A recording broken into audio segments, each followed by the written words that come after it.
Dairy farming in Kenya is one of the fields that most farmers have turned into, a thing that has led most of them into practicing mixed farming.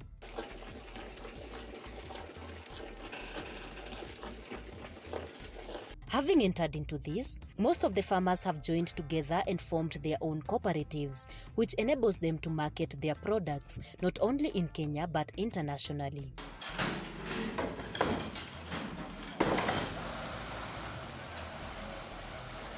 Limuru Dairy Farmers Cooperative, which consists of 3,500 members, is one of them, which was started in the year 1962, whose aim was buying, processing and marketing their own milk.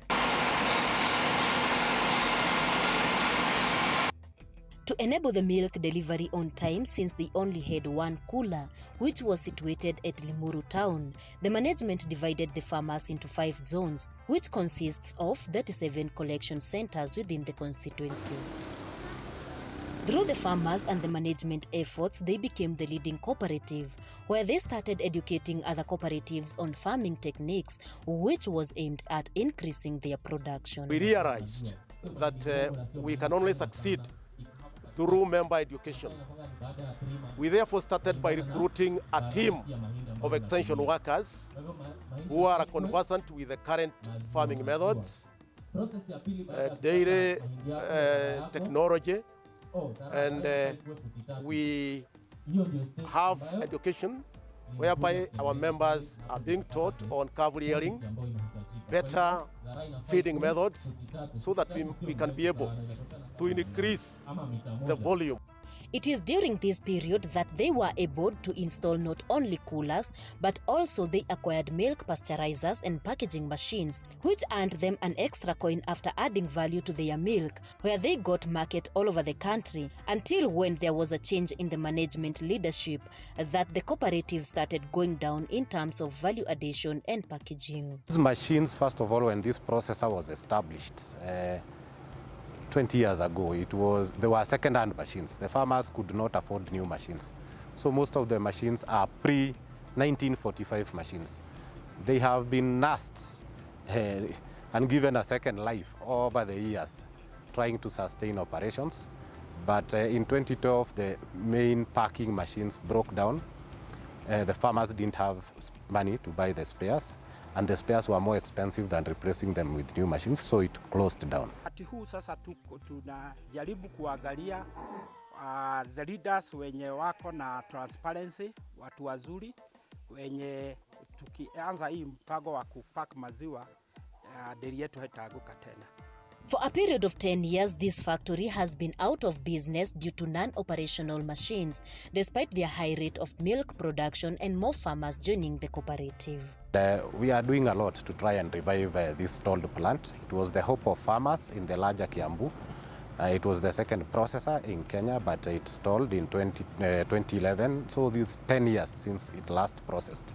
We have been trying to revive it, supported by the government of Kenya through a project called the National Agricultural Rural Inclusive Growth Projects, which is a project of the World Bank and the national government through the county government. And they have promised to give us 100 million to acquire extended shelf life processing machines, that being a sterilizer and packing machines, sterile packing machines.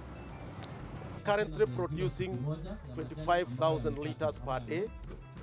We have an ambitious project whereby we intend to double that to about 50,000 liters, so that we may be able to process and break even. At this particular moment, some farmers started the hawking method, but after the cooperative decided to revive the machine, most of them have rejoined the cooperative. Ukilinganisha hiyo ukulima ya mkohoro na hii ya deli, ziko na different sana. Juu sasa mkohoro umekohori. Hii ya deli mimi pangu inanifurahishaga juu ninaweza kuenda Limuru, nina make kupea watoto chakula, school fees, ninaenda pale huko bank, nachukua pesa ikiwa pamoja, naweza kulipa kalo, naweza kujipanga. Yaani deli mimi kwangu iko na faida sana. Mimi naweza advice wale wengine wakulima wenzangu wadogo kama mimi, kama wana uwezo wanaweza acha tu peleke maziwa deli. Over 145 million Kenyan shillings is the amount required to revive the factory. The whole project requires upwards of 150 million. The government through NARIG has promised 100 million. So we are left short of 50 million. 5 million being repairs, 45 being for machines. So we have requested the county government and we have written to His Excellency, Dr. James Nyoro, so that he can support Limuru Dairy, because Limuru Dairy is supposed to offtake milk from all the cooperatives in Kiambu. And we are actually doing that. We are currently offtaking from 2 cooperatives, despite the fact that we have not been able to process. We have partnered with the county government of Kiambu through the able governor, His Excellency, Dr. Governor Nyoro. He has promised to assist us so that we may be able to raise the balance so that the project may become a reality. In order to sustain this factory, the management has come up with new strategies of educating their farmers, which will enable them to double their production. Now, given our farmers adequate education, and they are doing very well, the milk volumes are coming up, and we believe from after it has been revived, it will do well to enable our members benefit from the project. On the other hand, the farmers have shown up their interest without any fear of the competition in the market. We've seen so many people packaging their own milk. Don't you think that there will be competition, and what is that you'll do differently from them? Yeah, we know there is the competition is very stiff, but we are sure of ourselves. We are sure of our milk, good quality, and good everything. We are hoping to be the best in the market. We have done it before. Why not of a shortfall, which we have already covered, and we know we don't expect the same. We want to package our milk to add value so that we can get a better pay and put much more in our pocket. We are sure of our milk. We have quality milk. Secondly, we'll make sure we put competitive prices, and we also give out the best. These farmers are not yet contented with the milk prices, where they state that if they start packaging their own milk, they will not only be happy seeing their products in the market, but also they will have an additional coin on their pockets. Matumaini yetu sana yenye tunaulizia dairy yetu ya Limuru ni watuongezee maziwa. Kwa wakati huu maziwa wanatununulia na shilingi 38, na tunaomba sana serikali, the national government and na serikali ya county, kama wanaweza saidia sisi na kutusaidia kwa upande wa tupatie na fedha ya kukamilisha our dairy industry.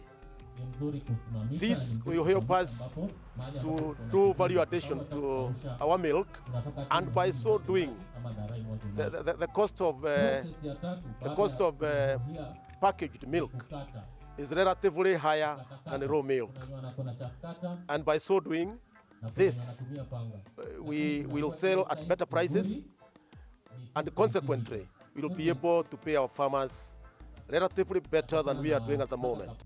For the farmers to achieve this, they will have to remove all the old machines out of the factory and install new and modern ones, since the available ones are old, non-working and irreparable. Yetu tumekubaliana, tunaweza chagia kwa mkulima, anaweza katwa shilingi 1 au shilingi 2, kwa sababu tayari maziwa tuko naye.